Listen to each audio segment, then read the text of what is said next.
ओम नमः सत्यदेव। हरिहंत सिद्ध सूरी उपाध्याय साधु सर्व अर्थ के प्रकाशी मांगलिक उपकारी है।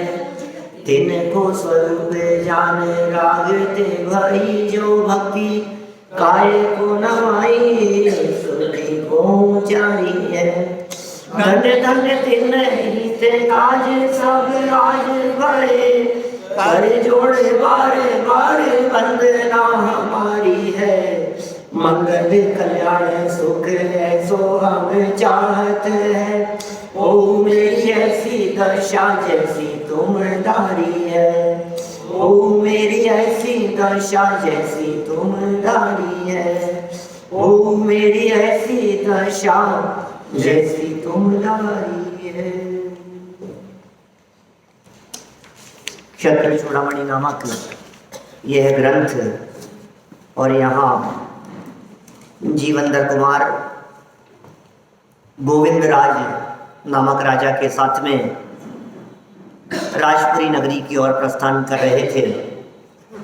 प्रस्थान करने के पूर्व ही उन्होंने मिलकर अरहंत आदि पंच परमेष्ठियों की पूजन आराधना की, भक्ति की, योग्य पात्रों को दान दिया।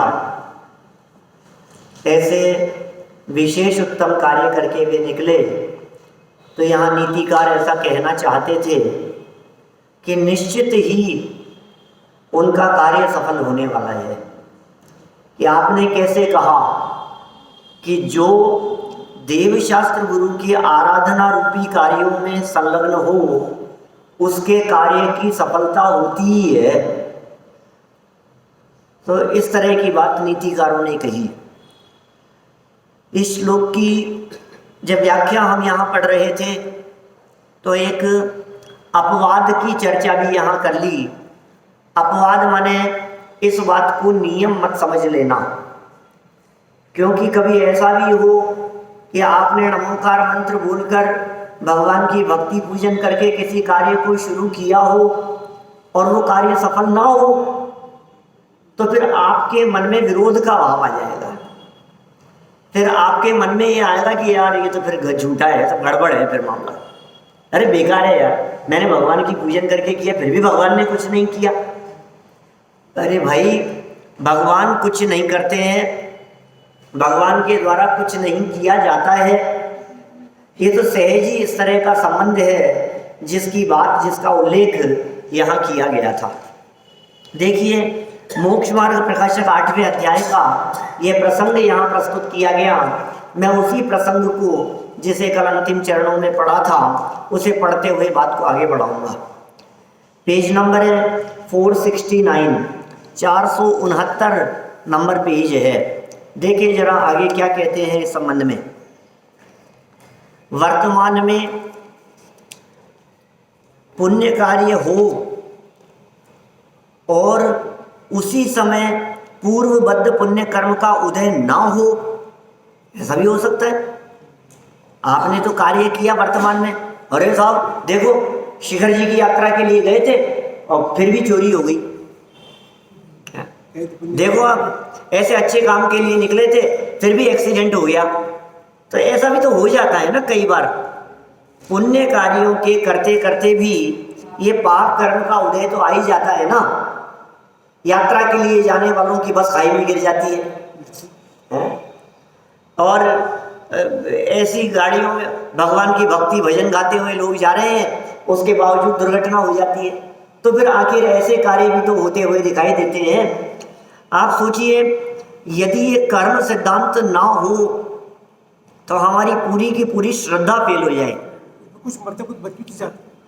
यदि कर्म सिद्धांत को हम स्वीकार ना करें तो हमारी मान्यता के ऊपर इतनी बड़ी चोट पड़ेगी कि यार ये धर्म सब बेकार है। ये देखो धर्मात्माओं का क्या हाल हो रहा है, देखो इनके साथ लास्ट में क्या परिस्थिति बनी। अरे भाई, अभी का फल आगे मिलेगा। अभी जो फल मिलता हुआ दिखाई दे रहा है ये पूर्व के बंधे हुए का फल दिखाई दे रहा है। ठीक है, तो ये कितनी सुंदर बात कह दी है।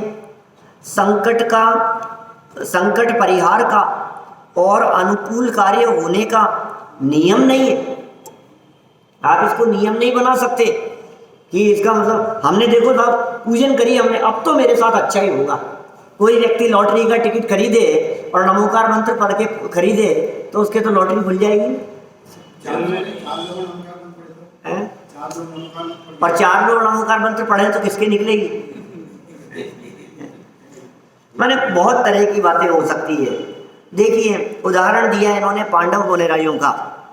टोडरमल जी साहब ने उदाहरण दिया है मोक्ष मार्ग प्रकाशक पेज नंबर 171 से लेकर 174 तक के बीच में ये प्रकरण आया है। वहां 5 पांडवों ने मुनि जीवन में महाव्रत रूप पुण्य कार्य, महाव्रत ये पुण्य कार्य है, और वीतराग धर्म प्रकट किया, वीतराग धर्म प्रकट किया, परंतु उनके पूर्वबद्ध कर्म का उदय न होने से अग्नि पानी को परिणमित नहीं, आग में जलाया गया ना उनको।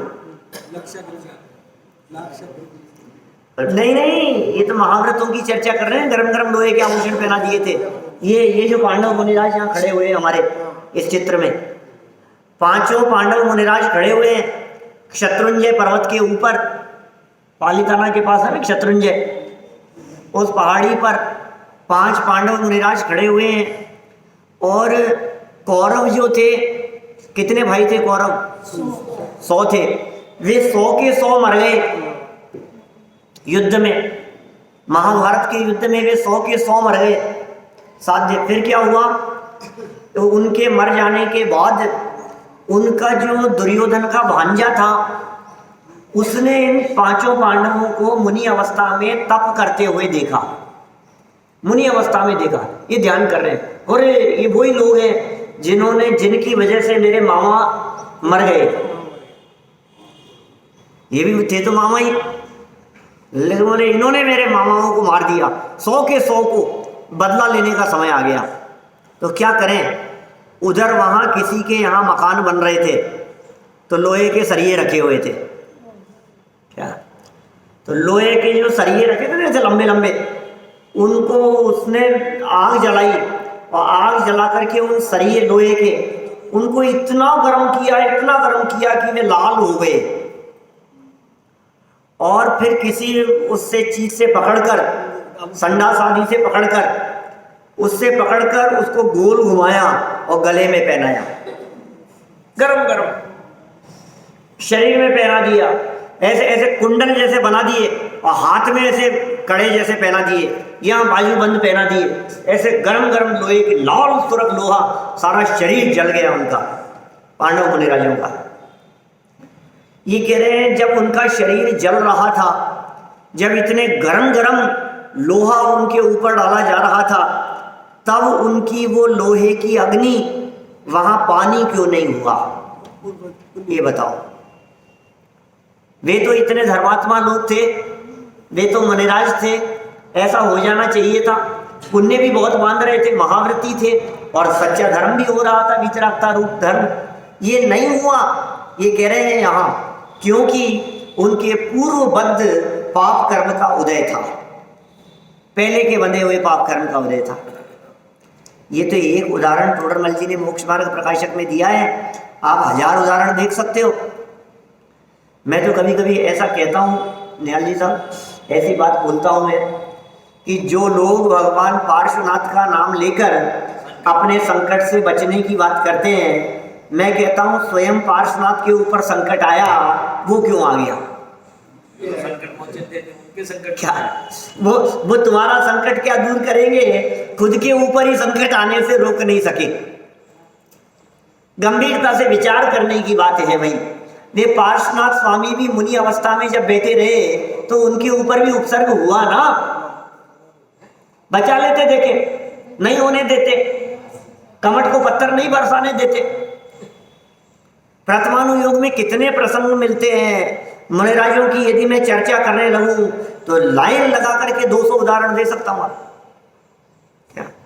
जैसा कौरवों पांडवों का उदाहरण दिया है, ऐसे ही सुकुमार मुनिराज को 3 दिन तक शालिनी खाती रही मुनिराज अवस्था में, बाघलिंगी संत अवस्था में। सुकौशल मुनिराज को बाघ ने खाया, बोलो। गज कुमार मुनिराज के माथे पर सिगड़ी जला दी गई।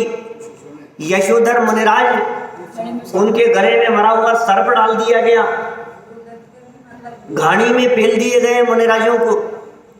पार्श्वनाथ जैसे मुनिराज के ऊपर कमट के उपसर्ग के की दशाएं, कितने प्रसंग मिलेंगे आपको। गुरुदत्त मुनिराज को रुई में लपेटकर आग लगा दी गई, कैसे कैसे घानी में पेल दिए जाते, कितने बहुत उदाहरण मिलेंगे आपको। मुनि अवस्था, बावलिंगी संत, वीतरागी संत, और उनके साथ ऐसी परिस्थिति, ये कैसे हो रहा है। आप कहेंगे साहब इतने धर्मात्माओं पर भी इतने संकट, तो हम क्या धर्म करने से हमारे क्या लाभ मिलेगा। हम धर्म कर रहे हैं, हमें क्या लाभ मिलेगा। इनके ऊपर ही इतने बड़े बड़े संकट आ रहे हैं, हमें तो कोई लाभ नहीं मिलेगा। सुन भाई, ये कर्म का उदय किसी को छोड़ता नहीं है। पूर्व के बंधे हुए पाप कर्म के फल को तो भोगना ही पड़ेगा। ऋषभ देव स्वामी को 6 महीने तक आहार की विधि नहीं मिली। 6 महीने तो उठे ही नहीं। 7 महीने और 9 दिन आहार की विधि नहीं मिली। 13 महीने 9 दिन। निदत्ती और निकाचित, ये 2 प्रकार की कर्म प्रकृतियों के इस तरह के परमाणु होते हैं कर्मों में, जिनका फल भोगना ही पड़ता है। कर्मों की 10 अवस्थाएं होती है ना, उनमें निदत्ती और निकाचित नाम की कुछ परमाणु होते हैं, कुछ जाति के, विशिष्ट जाति के। उनका फल भोगे बिना ये जीव आगे नहीं बढ़ सकता, वो भोगना ही पड़ता है। पुण्य रूप भी है, पाप रूप भी है। कोई 148 कर्म प्रकृतियों में निदत्ती नाम की कोई कर्म प्रकृति नहीं है, निकाचित नाम की कोई कर्म प्रकृति नहीं है। लेकिन उन्हीं कर्म वर्गणाओं में कुछ परमाणु ऐसे होते हैं जिनका फल मिलता ही मिलता है। नहीं होता है, नहीं होता है, वो भी अलग अलग है। नहीं, वो भी नहीं होता। नहीं, देखो आप अलग अलग है उसकी स्थिति। यहाँ क्या कह रहे हैं, अणुव्रति। अब देखो हम उल्टा, अब इसके विपरीत चल रहे हैं। अणुव्रति थी, महाव्रतियों पर तो उपसर्ग हुआ और अणुव्रति की रक्षा करने देव आ गए। ये क्या उल्टा मामला है। कम धर्मात्मा जीव की रक्षा कर रहे हैं तो देव आ गए, और ज्यादा धर्मात्मा जीव की रक्षा करने के लिए आए नहीं। यार ये क्या है चक्कर। अणुव्रति एवं शीलवती सीता के आर्य, अणुव्रति एवं शीलवती सीता के पूर्वबद्ध पुण्य कर्म के उदय से अग्नि पानी रूप परिणत हो गई। पुण्य कर्म के उदय से कर्णानुयोग कह रहा है, देवों ने अग्नि का जल कर दिया। प्रथमानुयोग कहता है शील का प्रभाव ही ऐसा था कि अग्नि को भी जल होना पड़ गया। चरणानुयोग कहता है, और अग्नि के परमाणुओं की जल रूप परिणमन करने की योग्यता हो तो कौन रोके, ये द्रव्यानुयोग कहता है। घटना 1, देखने के नजरिए 4, परिस्थिति 1, नजरिए 4, एंगल 4। ध्यान में आ रही है बात। आप कौन से एंगल से देख रहे हो, चारों में से कौन सी बात सच्ची है। जैसा देवों ने किया या परमाणुओं की योग्यता थी, शील के प्रभाव से हुआ या पुण्य के उदय से हुआ, बोलो साहब। सात्विक द्रव्यानुयोग वाली सच्ची तो चारों हैं, एंगल अपना अपना है। लेकिन वो जो द्रव्यानुयोग वाली बात है वो अकाट्य है, वो सैद्धांतिक है, वो परम सत्य है, वो वास्तविक कथन है। वेद विज्ञानी जीवों की दृष्टि उस परम सत्य के ऊपर होती है, उस परमार्थ वचन के ऊपर होती है, वे उसकी तरफ ध्यान देते हैं। तो अणुव्रति सीता पूर्वबद्ध पुण्य कर्म के उदय से अग्नि पानी रूप परिणमित हो गई। अग्नि परिणमित बदल गई पानी रूप। आप होंगे यार एक द्रव्य दूसरे द्रव्य रूप के, अरे भाई पुद्गल पुद्गल है, कौन कब कैसा बदल जाए सोच नहीं सकते आप। अग्नि पानी हो जाए, लोहा कोयला हो जाए, कोयले से डायमंड बन जाए, डायमंड से गोल्ड हो जाए, ये सब हो जाता है ऐसा। चिंता मत करो, आपकी तिजोरी में रखा हुआ नहीं होगा। आप तो ऐसे बिल्कुल हाँ, इतना जल्दी नहीं, लेकिन बरसों लग जाते हैं, और पाप कर्म का उदय हो तो ऐसा हो भी जाता है। उड़ जाता है, गायब हो जाता है, चले जाता है, चोरी चला जाता है। उदय बदल जावे तो चोरी चला हुआ चोर वापस लौटा करके चला जाता है। बोलो आप, सारा कैसा उदय का खेल दिखाई देता है। यहाँ तो कण कण की स्वाधीनता की चर्चा कर रहे हैं भाई साहब। एक एक परमाणु स्वाधीन है। एक पुद्गल के परमाणु को अपनी स्वतंत्र योग्यता से परिणमन करने में कौन रोक सकता है? किसकी ताकत है जो उस पुद्गल के परमाणु को रोकेगा? बोलो, शरीर के एक एक परमाणु की जैसी स्थिति होनी है, कौन बदले? किसकी ताकत है? तुम्हारी ताकत तो बदल करके दिखा दो। इसके बाल अच्छे दिख रहे हैं, इनके कम दिख रहे हैं, मेरे इनके जैसे हो जाए, इनके जैसे हो जाए। कौन किसको बदले यार? मतलब सबके दांत एक जैसे नहीं और सबकी आंखें एक जैसी नहीं, सबके कान एक जैसे नहीं, सबके बाल एक जैसे नहीं, बालों की संख्या एक जैसी नहीं।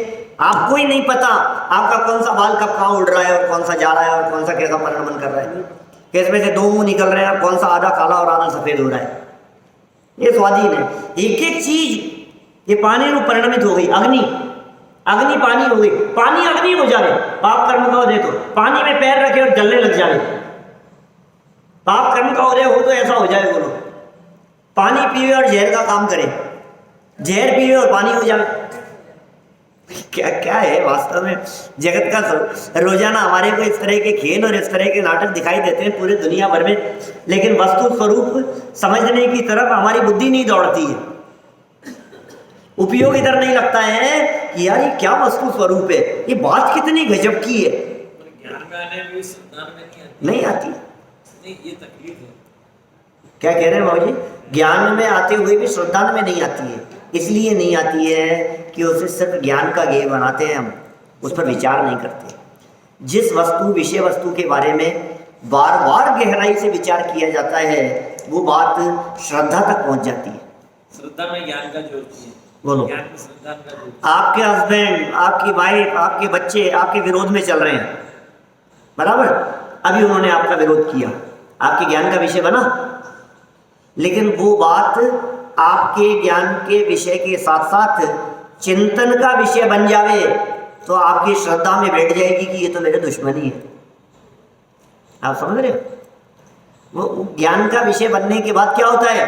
आधे घंटे बाद में, अरे राजा बेटा कोई बात नहीं, तू तो बैठ बेटा, कोई बात नहीं, गुस्से में कह दिया था तूने, कोई बात नहीं, तो वो मोह आगे हो जाता है। अब वो जो ज्ञान का विषय बना था, अब यदि वो धारावाहिक रूप से वो चिंतन का विषय बनता रहे कि वो है सब द्रव्य स्वतंत्र जगत में, कोई न किसी का काम करे। ये बात जब ख्याल में आए गहराई से विचार चिंतन करने पर तो बात समझ में आती है भाई साहब, कौन किसका, किसकी पत्नी, किसका पुत्र, किसके माँ बाप, किसके भाई बहन, किसके सगे संबंधी है? भूल कर अपना घर जाने कितनों के घर हमको जाना पड़ा। फिर क्या हुआ? इस जहां में कई घर बनाए तूने, रिश्तेदारी सभी से निभाई तूने, फिर जिनके थे तुम पिता फिर उन्हीं को पिता अब बनाना पड़ा। जिनके हम पिता थे किसी जमाने में, किसी काल में, जिनके पिता हुआ करते थे, आज उन्हीं को अपना पिता बनाना पड़ा। जो हमारी पत्नी थी वो मर करके बहन हो गई, जो बहन थी वो मर करके माँ बन गई, जो माँ थी वो मर करके पुत्री बन गई। अरे अनादि संसार परंपरा में ये कितने परिवर्तन नहीं होते हैं। ये सारे परिवर्तन अनादि काल से होते आए हैं। इसलिए हे जीव, तू सावधान रहे, तू सतर्क रहे। कौन कब किस रूप परिणम जावे, किसका परिणमन कैसा हो जावे। जो तुम्हारा दुश्मन हो वो तुम्हें बचाने के लिए आ जावे, बोलो, वही तुम्हारी रक्षा करने के लिए आ जावे। जो तुम्हारे अपने हो वही तुम्हें जान से मार देवे। ये जगत का ऐसा स्वरूप है। रामचंद्र जी और सीता, अपने को तो राम सीता भरत जी, ये 2-4 उदाहरण दिखते हैं। ऋषभदेव मारीची, इनको घुमा फिरा करके देख लो आप कहीं ना कहीं, इनके जीवन की घटनाएं तो देखो आप। ये वही रामचंद्र जी हैं जंगल में छुड़वा रहे हैं, जो जिन्होंने बिना सूचना के सीता को सेनापति के हाथों तीर्थ वंदना कराने के बाद जंगल में छुड़वा दिया। ये वही रामचंद्र जी हैं जो 6 महीने तक रावण की सेना से युद्ध करके बचा के लाए थे। बोलो, 6 महीने जब सीता रावण के यहां अशोक वाटिका में रही लंका में, उसे पता नहीं था कि रामचंद्र जी आ गए हैं बचाने के लिए। उसे पता नहीं था कि वे बचा के ले जाएंगे। उसे पता नहीं था कि रावण की सेना के साथ में युद्ध चल रहा है। 6 महीने हो गए युद्ध चलते हुए, सीता को इस बात की खबर नहीं है। 6 महीने उसकी क्या दशा हो रही होगी, क्या हालत हो रही होगी। और जब बाद में इस बात का पता लगा, जब रावण मारा गया और रामचंद्र जी ने जाकर के सीता के सामने आए, तो उसे कैसी फीलिंग हुई होगी कि ओहो, ऐसे पति दुनिया में सबको मिले। क्या है? ऐसे इतने ऐसे गजब, मैं तो बहुत भाग्यशाली हूं, दुनिया में किसी का ऐसा पति नहीं होगा। कैसी फीलिंग हुई होगी उसको। 6 महीने तक युद्ध करके मुझे बचा करके लाए, मैं कितनी भाग्यशाली हूँ। मेरे हस्बैंड मुझसे कितना प्रेम करते हैं कि तू देख अभी थोड़े देर में थोड़े दिन में पता लगेगा तेरे को कितना प्रेम करते। समय बदलते देर नहीं लगती तब, हैं? कब समय बदल जावे। अभी ये जो आपको दशा दिखाई दे रही है, कितना पुण्य का उदय है, कितनी भाग्यशाली। अरे उसने तो सोचा भी नहीं होगा, उसको तो लगा होगा कि मैं तो यहाँ बस, वो तो मेरे पति तो दूर हो गए, पति और देवर तो, और मैं रावण के साथ में यहाँ ये मैं तो जिंदगी यही बिता दूंगी। मेरी तो अब ये बुढ़ापा यही बीतेगा और यही प्राण निकल जाएंगे मेरे। तो क्या होगा, मेरी जिंदगी ऐसी पूरी होगी। 1 दिन निकल गया, 2 दिन निकल गए, 3 दिन निकल गए, 15 दिन निकल गए, 25 दिन निकल गए, महीने, 2 महीने, 6 महीने किसे कहते हैं। कल्पना करो आप, 6 महीने तक कोई संदेश नहीं है, कोई खबर नहीं है, कोई सूचना नहीं है, और अकेली बैठी है। और रोज रावण आता है। तूने क्या विचार किया है? तूने विचार किया या नहीं? और रोज वही दहशत, आज फिर आ जाएगा, फिर आ जाएगा, फिर आ जाएगा। मैं क्या करूं बोलो। मर मर के जी नहीं होगी क्या वो? तो कैसे जी होगी वहां पे। और जब रामचंद्र जी आ गए तो कितनी गजब की फीलिंग हुई होगी, आप कल्पना करो। बचा करके ले गए। अब वापस 14 वर्ष का वनवास भी कट गया, रावण के यहां से भी बच गए, और अब तो राजमहल में जाकर के रहेंगे। वाह, मजा आ गया।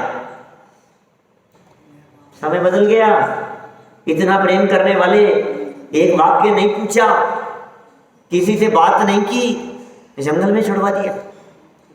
ये दुनिया का हाल है, देख लो आप। ऐसे ऐसे और दिखाऊं आपको।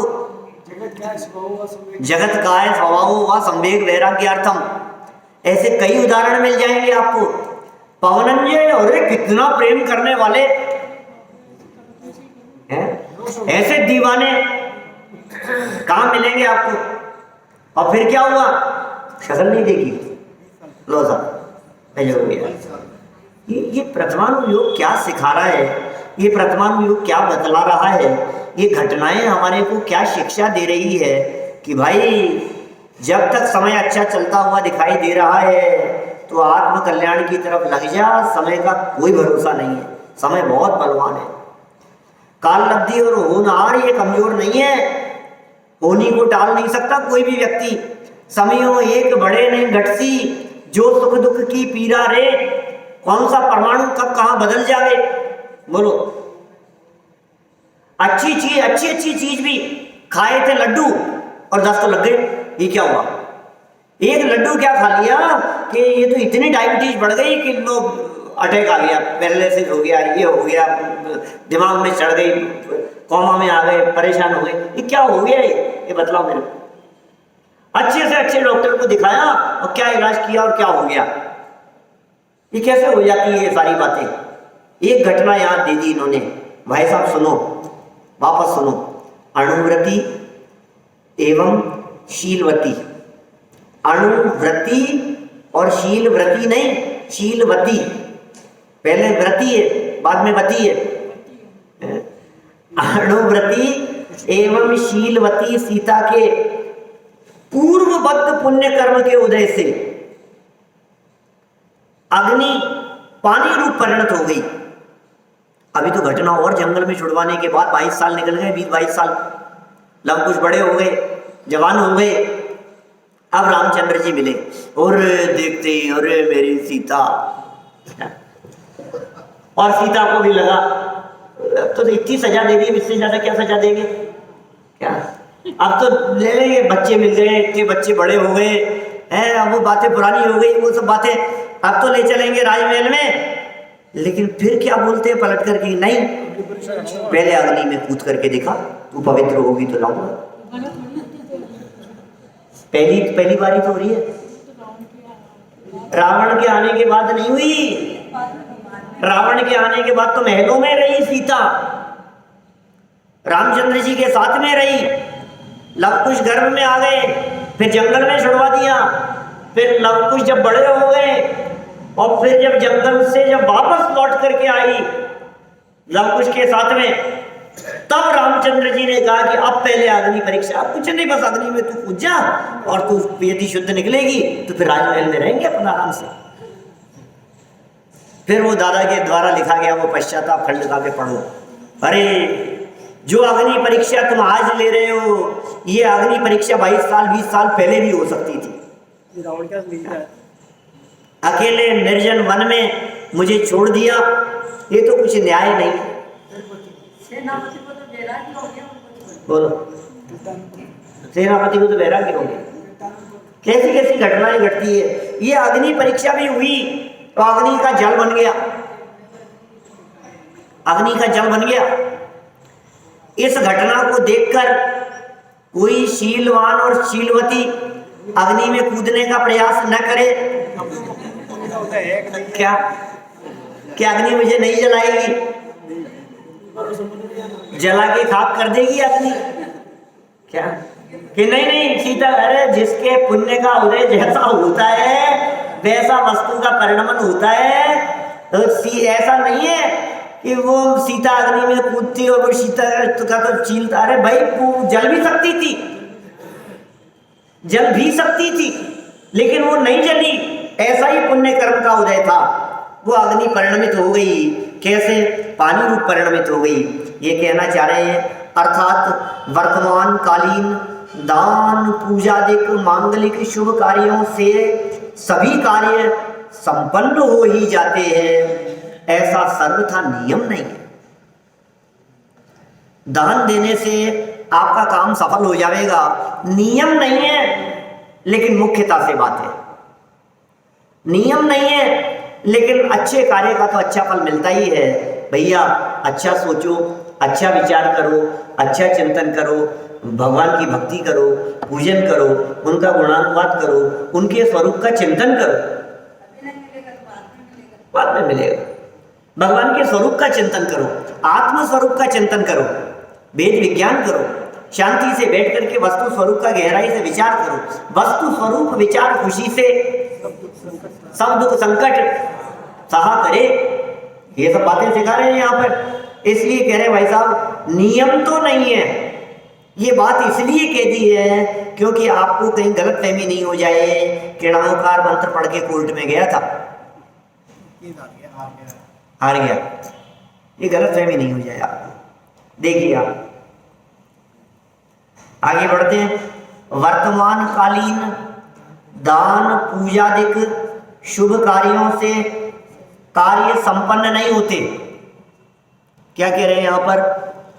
दान पूजा आदि जो शुभ कार्य हैं, इन शुभ कार्यों के करने से कोई कार्य संपन्न हो जाते हों, ऐसा नहीं है, कार्य संपन्न नहीं होते। ऐसा जानकर दान पूजा आदि कार्यों से उदास होकर पुण्य के प्रति अविश्वास करना भी अनुचित है। देखना क्या कह रहे, पहले इन्होंने कही दान पूजा आदि कार्य किए तो काम सफल हो जाएगा, नीतिकारों ने कही। फिर विशेषार्थ लिखते हुए इन्होंने सीता का उदाहरण और पांडवों का उदाहरण देकर के कह दिया, बोले इससे कार्य होता हो इसका नियम नहीं है। तो फिर हमने अपना विचार बदल दिया। अब विचार बदल दिया तो फिर कह रहे हैं इसका अर्थ ये नहीं है कि तू पूजा आदि से विरक्त हो जावे, इनके प्रति तेरे को अविश्वास हो जावे। फिर बात बदल रहे, क्या क्या कहते हैं? अरे भाई हमारे यहाँ जैन दर्शन में अनेकांत है, सर्वथा नियम त्यागी, यथा दृष्टिम अपेक्षित है। हमारे यहाँ सर्वथा के नियम का त्याग है, सर्वथा नहीं है। जो बात जिस प्रसंग में जैसी कही गई हो उस बात को उस प्रसंग में उसी प्रकार की समझ लेना चाहिए। अपेक्षा के बिना समझ में नहीं आएगी। सुंदर सुंदर वाक्य हैं, गहरी पंक्तियां हैं, बोल्ड करके कह रहे हैं। देखो आप बोल्ड होकर के स्वीकार करना बात। वर्तमान कालीन दान पूजादिक शुभ कार्यों से कार्य संपन्न नहीं होते, नियम नहीं है ऐसा कहा था ना ऊपर, संपन्न नहीं होते। ऐसा जानकर दान पूजादि कार्यों से उदास होकर पुण्य के प्रति अविश्वास करना ठीक नहीं है। पुण्य के प्रति अविश्वास मत करना। अरे यार मैंने तो इतना दान दिया फिर भी कुछ नहीं हुआ, अविश्वास हो गया। मैं तो इतने समय से धर्म कर 15 साल से रोजाना पूजन कर रहा हूं भगवान की, पूजन 15 साल से कर रहा हूं, पक्षाल करते हुए तो 20-21 साल हो गए मेरे को, एक दिन भी नागा नहीं की।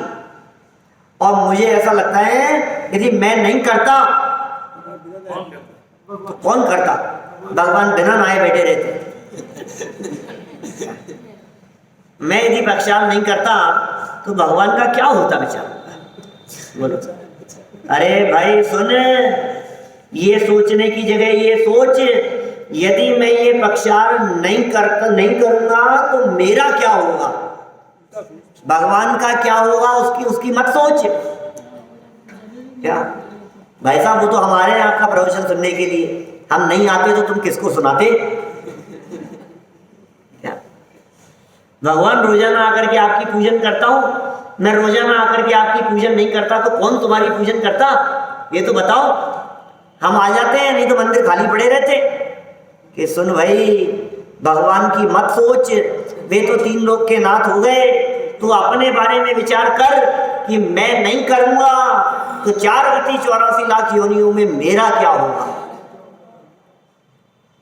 भगवान का क्या होगा ये विचार करने की बात नहीं है, मेरा क्या होगा ये विचार कर। क्या मैं पढ़ लिख करके खूब कमाने लग जाऊंगा तो आपका बहुत भला होगा पिताजी, देखना हमारा क्या भला होगा। तू ये सोच, यदि तू नहीं पढ़ेगा लिखेगा तो तेरा क्या होगा, तेरा भविष्य क्या है? तो तू सोच रहा है इनका भला हो जाएगा, हमारे भला। तो ये क्या होता है कि दूसरे के बारे में विचार करता है, ये अपने आप के बारे में विचार नहीं करता। अरे तू अपने आप के बारे में विचार कर। अविश्वास करना योग्य नहीं है, विश्वास रखो, श्रद्धा रखो। सांसारिक कार्यों को सफल बनाने की भावना से दान पूजादि करने की प्रवृत्ति भी गलत है। आपने किया किस लिए था पहले तो ये बताओ। ये नहीं हुआ तो तुमने दान इसलिए दिया था क्या कि मेरे 2 लाख का प्रॉफिट हो जाए? 2000 का दान देकर के 2 लाख का प्रॉफिट चाहता है? बढ़िया है।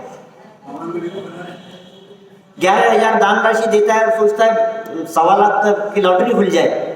बेवकूफ समझ रखा है। माने कितना स्पष्ट शब्दों में ये बात समझा रहे हैं। भाई हमें ये बात बतलाओ, इन सांसारिक कार्यों की सफलता के लिए तुमने दान पूजन अनुष्ठान किया था क्या? तुमने अनुष्ठान किया क्यों था? केस जीतने के लिए तुमने अनुष्ठान क्यों किया था? अम्मा जी की तबीयत ठीक करने के लिए तुमने किया क्यों था? ये बताओ पहले। कि साहब किया तो इसी के लिए था, हमने शांति विधान तो घर की शांति के लिए किया था। अब शांति हुई नहीं, अब क्या करें? हमारा तो शांति विधान करने बेकार हो गया। 4 घंटे लगाए, इतना पैसा लगाया, इतने लोगों को खाना नाश्ता किया हमने, सब बेकार चला गया सारा पैसा। हम तो सोचे थे कि इससे लॉटरी खुल जाएगी तो सारा वसूल हो जाएगा सब, क्या सारा उसमें से, और ये इतना और चला गया हमारे, तो ये और बेकार काम हो गया। अरे भाई ये यहाँ क्या कहना चाह रहे हैं, ऐसी भावना रख करके पूजन भक्ति करना योग्य नहीं। मोक्ष मार्ग प्रकाशक ग्रंथ टोडरमल जी, पेज नंबर 7 नंबर पेज।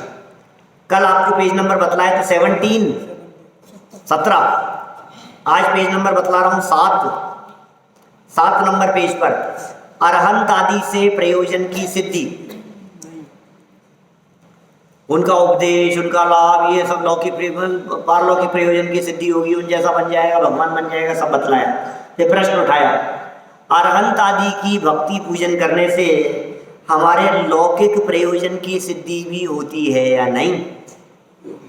प्रश्न उठाया टोडरमल जी ने। अरहंत आदि की पूजन भक्ति करने से, अब थोड़ा विस्तार कर लो, दुकान चलेगी कि नहीं, तबीयत ठीक होगी कि नहीं, ये सारे काम होंगे कि नहीं, बोलो तब करें हम लोग, तब तो रोजाना पूजन भक्ति। तो टोडरमल जी ने कहा कि सुन, अरहंत आदि की पूजन भक्ति करने से तेरे इन सारे लौकिक कार्यों की पूर्ति होती है। जवाब दिया टोडरमल जी ने, सब कार्य संपन्न होते हैं, लौकिक कार्य भी सारे संपन्न होते हैं, लौकिक काम भी भगवान की भक्ति करने से, भगवान की पूजन करने से। पेज नंबर 7 की बात कर रहा हूं, खोल करके देखना। फिर नीचे चलते हुए नीचे से दूसरी लाइन में लिखा, परंतु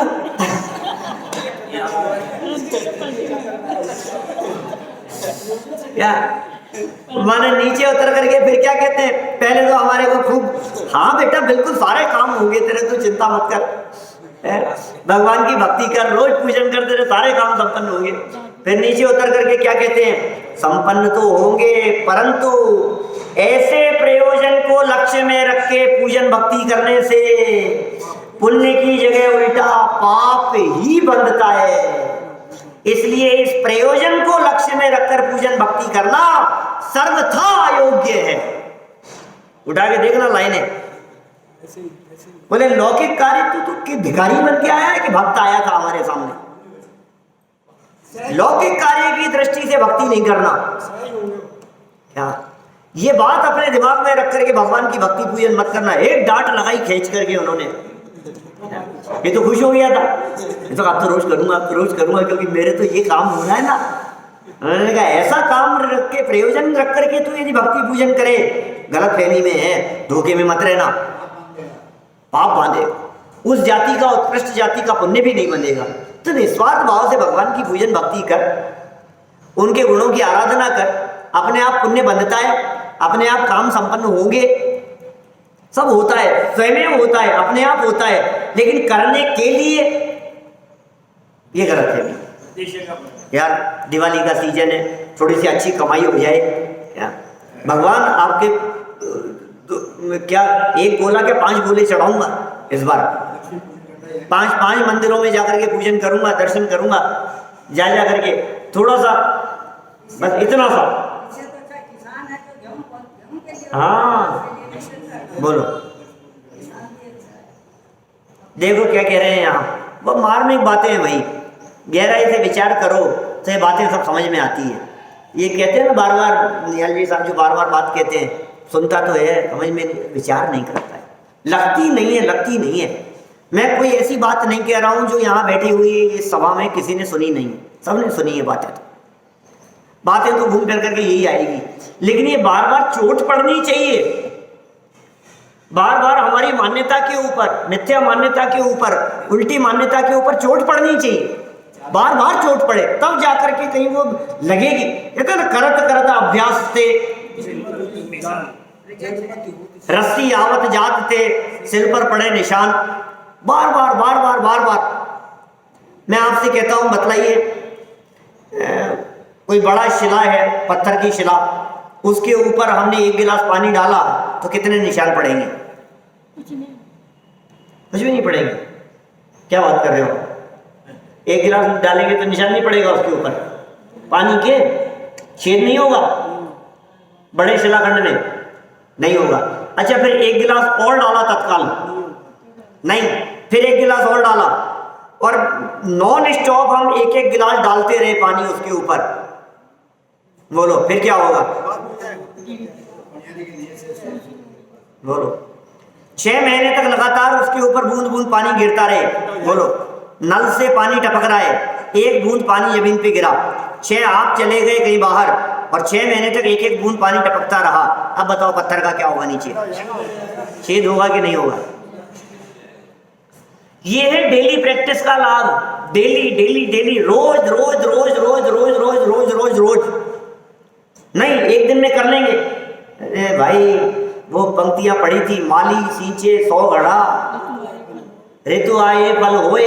एक दिन में काम नहीं होता है, रोज अभ्यास करना पड़ेगा, रोज पूजन करनी पड़ेगी, रोजाना पढ़ाई करनी पड़ेगी, रोज प्रैक्टिस करनी पड़ेगी, रोजाना याद करना पड़ेगा, रोजाना रिवीजन करना पड़ेगा, रोजाना दोहराना पड़ेगा।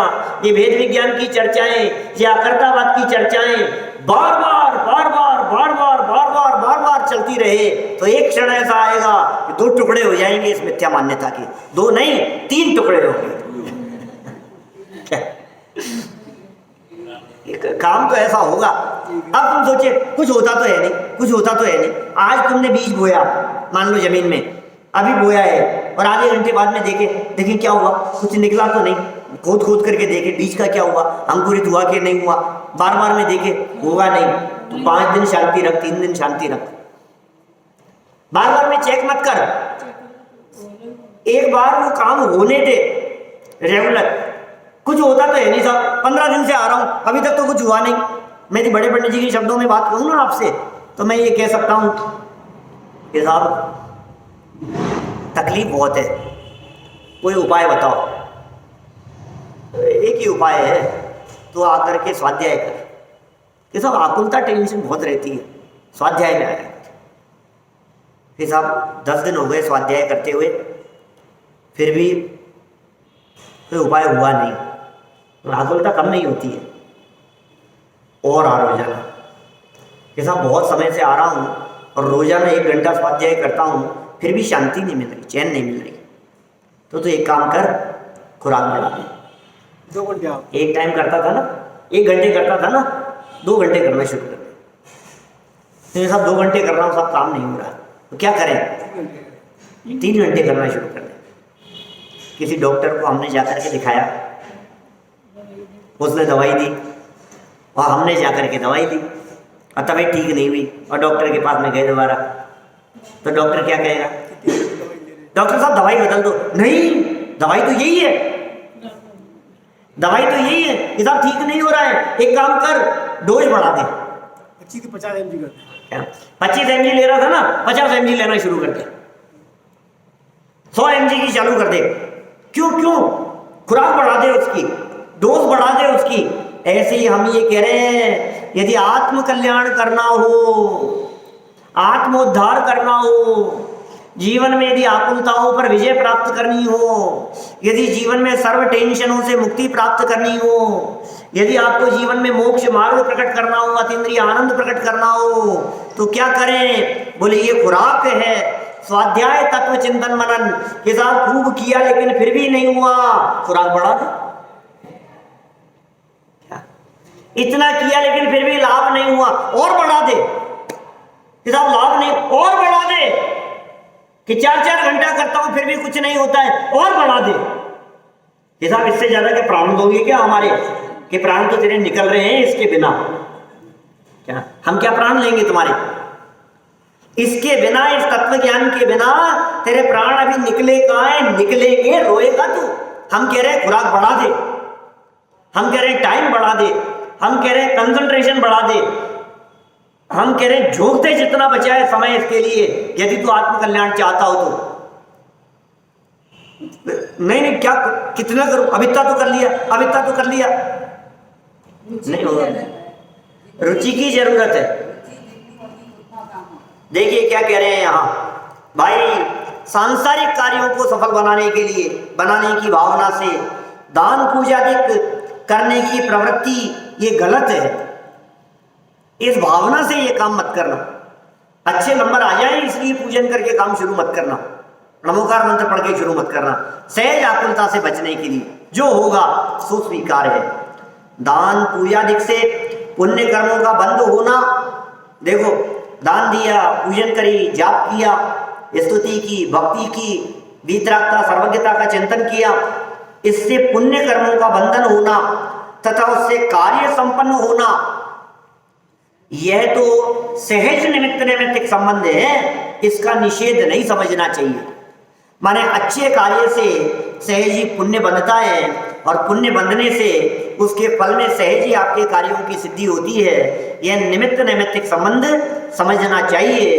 कार्य तो अपनी योग्यता से होता है, इस महासिद्धांत को भी अपने लक्ष्य में रखना चाहिए। हम सभी इन बातों को गहराई से समझें, जनागम की इन विवक्षाओं को गहराई से समझकर हमारी डे टू डे लाइफ में इन सिद्धांतों को निरंतर नियमित अप्लाई करते रहें, इसी भावना से बात को यहीं विराम देते हैं।